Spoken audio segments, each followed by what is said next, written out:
तव्हां वियो त सही न बाबा। बाबा बाबे खे सलाम लक्ष्मण तव्हांजो गुलाम असले असां कीअं वेहूं तव्हांजी कुर्सी आहे मुस्लमान जी कुर्सी असां कीअं वेहूं साईं का ॻाल्हि ई न आहे कुर्सी कुर्सी हूंदी आहे कुर्सी हिंदू मुस्लमान न हूंदी आहे या बागड़ी न अने सही तव्हां त नफ़रत कयो था साईं असांखो जेको पंहिंजो ढोर जेको तव्हां असांखे छॾे करे मुस्लमान भाग वठो त भली वठो पर चओ था साईं बागड़ी को छो वठो छाजे करे असां कारोबार त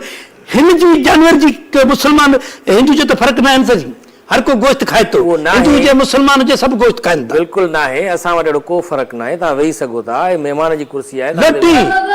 ओ लटी महिमान आयो दखन मुखला चक्कन करे लो अभी चले तो घर खड़ी बना ए गनो ही केर आहे साईं हे मुंहिंजो पुट हुजे साईं हे बकर तव्हांजो पुटु आहे हे मुंहिंजो पुट बकर मुंहिंजो पुट न हे बकर बकरी जो पुट आहे छा जो हुजे हिन जो नालो छा आहे साईं हिन जो नालो छा आहे हिन जो लोटी हिन बकर जो हिन जो नालो लोटी आहे बकर जो नालो हे मां तव्हांखे बकर जो ख़ुशी ॿुधायां बकर जो हेलरी क्लिंटन हुजे हिलरी क्लिंटन बिल क्लिंटन जी जेको ज़ाल हुई हेलरी क्लिंटन उनजो जेको पसंदीदा है नस्ल आहे बकर जो कमरी ना हल तो हुजे हल तो हुजे हां थकी पे हुजी खणी हल हल लोटी मोटे तो मोटी आहे बकरी बंदी आहे ते तव्हां ॾेखारो बंदे त लख लानत जे मुंह में हे बंदे तूं किन्ना हुजे खैर खैर का ॻाल्हि ई न आहे तव्हांखे ईद मुबारक तव्हांखे पाण खे ईद मुबारक हुजे ईद ख़ैर मुबारक हुजे कारोबार में हिन में कीअं अची वियो तव्हां बकर विकिणण कीअं शुरू साईं कारोबार जो मसइलो इहो आहे जो असांखे हर कारोबार करणु ईंदो आहे असां वखरी कंदा आहियूं असां हर चीज़ कंदा आहियूं सुठी ॻाल्हि आहे कंदा आहियूं सभु शइ त असांखे मुस्लमान भाइर असांजा पंहिंजा आहिनि असांजो सिंध में असांजो पुराणो तालुक आहे साईं त मुस्लमान भाइर असां छा कंदा आहिनि उहे असांखे चवंदा भाऊ जेके बागड़ी जेके आहिनि उहे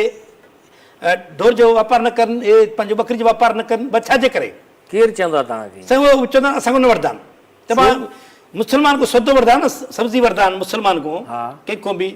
हो चवंदा आहिनि भाउ तो वटि हे कोन्हे अथनि को वठूं चवंदा बागड़ी को न वठी बागड़ी आहिनि को न वठूं त मुस्लमान को लवा करे हलियो वेंदो आहे पर ईअं ॻाल्हि हुजणु न खपे छो जो हर माण्हू इंसानु हुजे छो जो बागड़ियुनि जे अंदरि घिरी नथो वञे सब्ज़ी जे या मुस्लमान सब्ज़ी जे अंदरि नथो घिरे सब्ज़ी खे खल चढ़ियल आहे कुदरती अलाह जी हिकिड़ी नेमत आहे हुनजे मथां चढ़ियल आहे पर पोइ बि इतराज़ करनि था साईं बकरी छो थो खपाए छाजे करे साईं असां इंसान न हुजूं छा असांखे पेट न हुजे असांखे ज़ाल न हुजे असांखे धीउ न हुजे असांखे पुटु न हुजे न न सभु कुझु आहे तव्हांखे सिंध जा असलू का वारिस आहियो तव्हां ॻाल्हि तो जो मुतबर माण्हू करे थो बाक़ी आम जेके माण्हू आहिनि उहे असांखे कुझु बि नथा सम्झनि इन जे करे असां तव्हांजी तदरक कयो असांजे जेको आहे तव्हां असांखे जेको इज़त ॾियो अहिड़ी का बि ॻाल्हि न आहे ॾिसो हिंदू हुजे मुस्लमान हुजे या भील या बागड़ी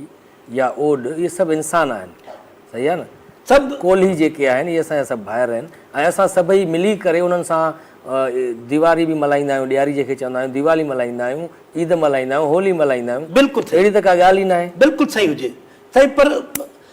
बाबे वॾे खे सलाम लक्ष्मण तव्हांजो गुलाम हिकिड़ी ॻाल्हि तव्हांखे ॿुधायां मसइलो इतराज़ हिन ॻाल्हि ते हुजे